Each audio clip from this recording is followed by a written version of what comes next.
G'day and welcome to the Grow a Small Business Podcast. I'm your host, Troy Truen. Each week, we speak with an owner who has grown a business with 5 to 30 team members to something bigger. Diving into their numbers and unearthing the pain they've experienced, we explore what they did to overcome each barrier and what they would do differently from day one. Let's get into it. Welcome everyone. Today I'm interviewing Matt Orlic from Inspire Brands Group based in Zagreb, Croatia. Thanks for your time today, Matt. No, it's great to be here. Let's start with how we know each other. So one of the agencies you use for media and PR is Pam put us in touch. Yep. Yeah, that's right. They reached out and you were happy to have me on. Yeah. Tell our audience a bit about your business, what it does and how it makes money. So Aspire Brands Group essentially helps e-commerce businesses scale to 7, 8, or 9 figures. That's essentially it. We hyper specialize in e-commerce. We found that that's what we're world class at, and that's where we stuck in our lane. Where before we used to help anyone from digital aspect, but we worked out that wasn't the smartest decision, and we decided to narrow down. Yep. And how exactly do you help them? Is it paid advertising, or is it entire brand refresh? Yeah, no, it's strictly paid advertising, media buying. Yep.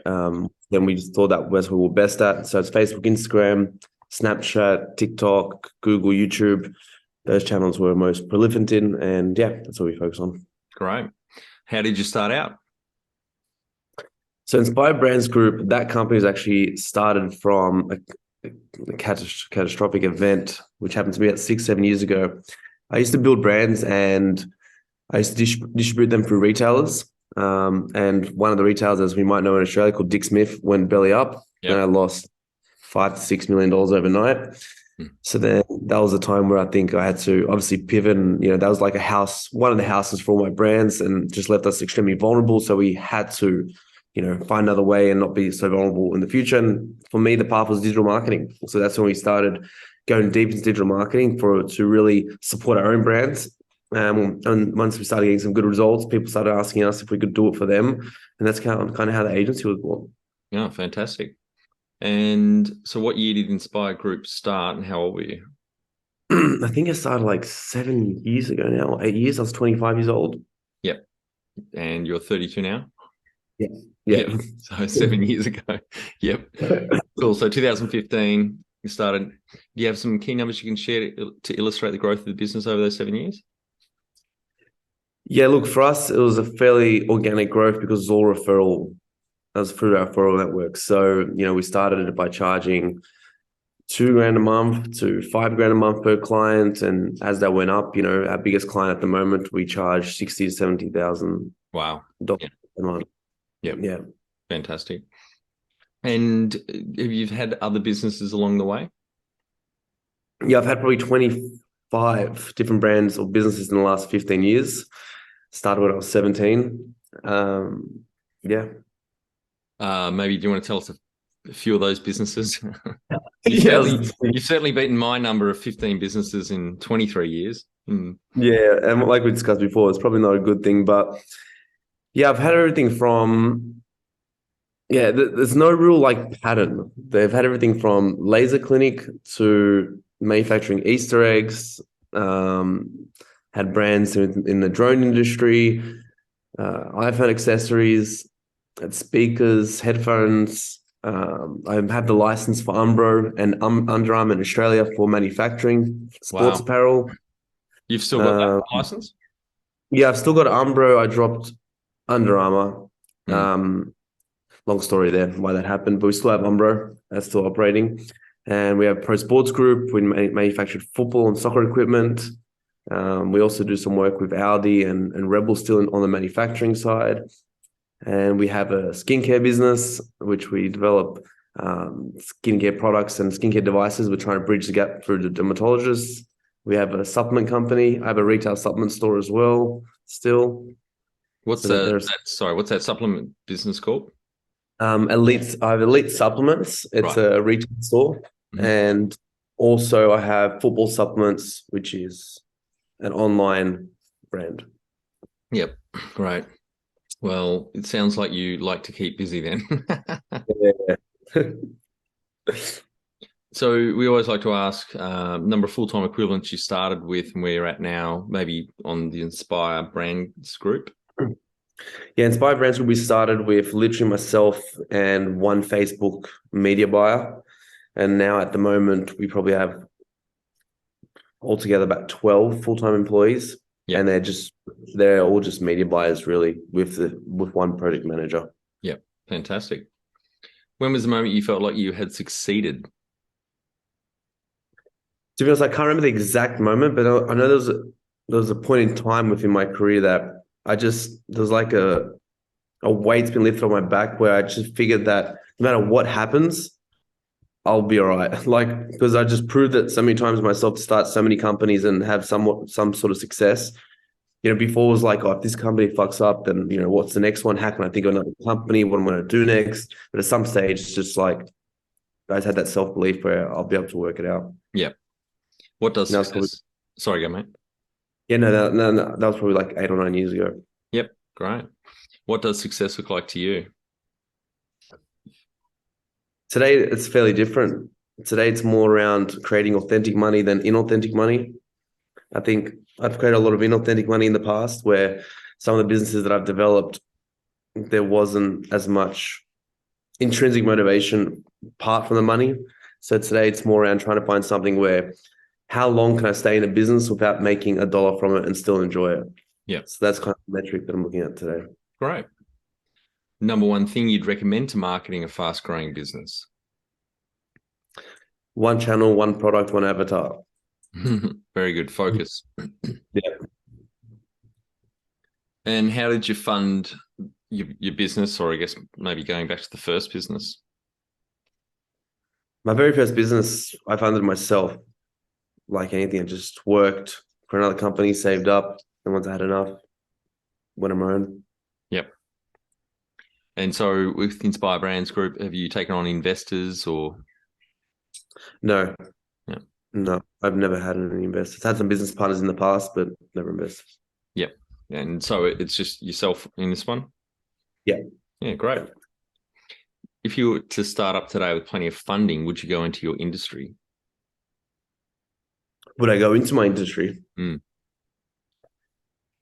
Probably not. What would you do? It's probably highly saturated. I would just try and think about how to create something unique and innovative rather than trying to go into a business that's fairly saturated and try and beat people on price, service. Yep. Innovation seems to make everything slightly easier on the marketing front.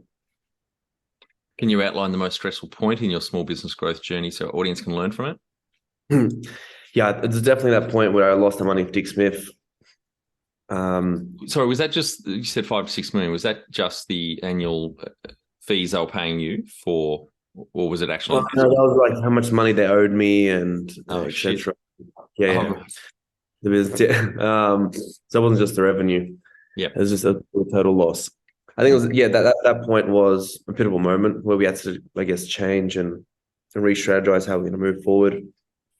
So, but one thing that probably helped me at that time was just reframing the narrative in my head. So at the time when it was supposed to be the worst moment for me, it was probably the best because I just said to myself that this was like supposed to happen, because if I do get through this, that means I will be successful. Anyone that's really has done something great has had a massive loss to some degree. So that's how I got through that time. Yeah. What area in business do you feel you've had to work on the most to add the greatest value? That's a good question. I think marketing always.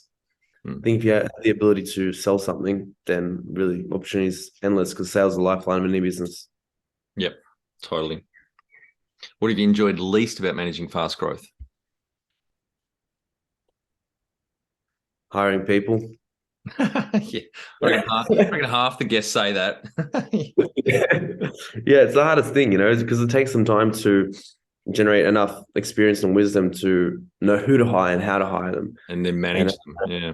And manage them, as you know, when you take on someone, you're taking on their life problems as well, and what happens outside of the work environment that impacts inside the work environment. What do you love most about growing a small business? Probably the creativity part, be able to have an idea and just bring it to life like a mini genie, I guess. Yep. And what has been the biggest mindset shift for you in your small business growth journey? Today it's having focus really, as you know, like as I've mentioned, that's so many companies and I don't think it did me much good. I did optimize for wisdom earlier on rather than money. So I did it on purpose, but at a certain stage, yeah, I can see the value in focusing a lot more today than I did before. Yeah. It took me a few years to learn that lesson too. The number one habit you think a small business owner needs to develop and maintain? Habit. I think honestly today it's just like not adhering to all the shiny object syndrome that'll appear. And I think people just have information paralysis as well. Instead of they're just consuming rather than actually doing, and understanding that they're going to learn more by doing than consuming. Yep. Mm-hmm. Be the change you want to see in your business. Become more productive and less stressed with our free Transform Your Performance online course. Once you see the benefits, put your entire team through the course at no cost. We start out by telling you the secret to guaranteed success, then over 100 lessons help you be more focused, present, productive, and feel more in control about work. growasmallbusiness.com. Now, you would have had a lot of people throughout your businesses. Can you talk to how you've added people to the team, some wins, mistakes, and advice for those listening?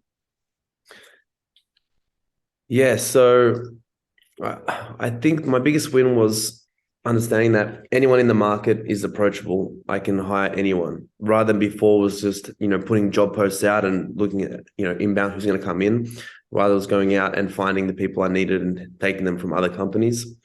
Because ultimately, if someone's not in a job role, then potentially they aren't the best at what they do in that sector.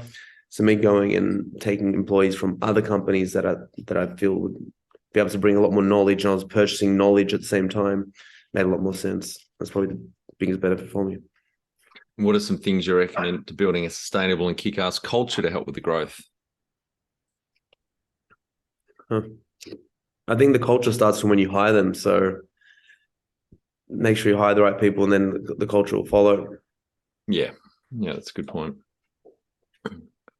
Tell our audience how you've handled balance. I don't think you can have balance, to be honest, depending what you want to achieve. Like it's all in context, that question, I think. But yeah, it depends what your goals are and what you're trying to achieve. I don't think balance is possible because you're going to go up against other people that don't have balance. So ultimately, you're going to struggle. And how much professional development have you invested in yourself? Yeah, heaps. I think that my first mentor I paid for Facebook when I started the agency, I was paying him like $10K a month. He's one of the best in the world at the time. So he's just one of them, but I've already spent hundreds and thousands of dollars. Yeah, on mentors and coaches and conferences and courses. All that kind of stuff, yeah. Yep. Do you have a board of directors or advisors? No, I don't. And I assume you've exited some of your 25 companies. So you're one of the few that we've had on that's exited. Any advice for the audience thinking about exiting or in the future going to exit? I just think you have to have a very good reason for exiting rather than just exiting. I think that if you're going to exit, just make sure you have the next move in place. Otherwise, what's the point of exiting? Yeah. Right, Matt, we're on to our final 5 questions. What do you think is the hardest thing in growing small business? The first 3 years and generating those first sales, the first $1 million in sales. I think it's the hardest bit. After that, it seems to get a bit easier. Because at the start, you have to leverage all the skill sets yourself. You can't really, hire people unless you've raised. But yeah, that's definitely the hardest. Favorite business book which has helped you the most? E-Myth. Yeah, it's a great book. My favorite. Yeah. Any great podcasts or online learning tools you use for your own professional development? I think at the moment I'm just trying to narrow that down as well. Because once again, I don't want to listened to many people. Alex Hormezy for me has been fantastic. He's great. Yeah, I assume you've read both his books, $100 Million Offers and Gym Launch Secrets. I've done the $100 million one. I haven't done the gym launch. Gym Launch is great, even if you don't own a gym. I think there's a lot of tips in there that business owners can get. Yeah, really good. I want to get at them. One tool you'd recommend to help grow a small business? One tool. A good CRM. Yep. What do you use at the moment? Different businesses use different CRMs, anything from Notion to Pipedrive, Monday. Yep. Yeah. Great. Finally, my favorite question. What would you tell yourself on day one of starting out back when you were 17? Pick one thing and be the best in the world at it. Yeah, I wish I had told myself that as well. Well, thanks, Matt. Really appreciate the time and the chat. Really enjoyed it. And I think the audience got a lot of value out of it. That's amazing. 25 companies and great success and some shit moments as well. I'm sorry to hear about Dick Smith, but I'll stop buying his, what has he got? Peanut butter, Dick Smith's. I don't know what he's got anymore. Yeah. In the supermarkets. Yeah. But yeah, it's great to have a chat. Thank you very much. No, likewise. Thanks for having me. And for our audience, we would greatly appreciate a review in iTunes or whatever platform you listen to us on. More reviews means we bubble up higher in iTunes, etc. So more business owners looking for podcast help with their growth will find us.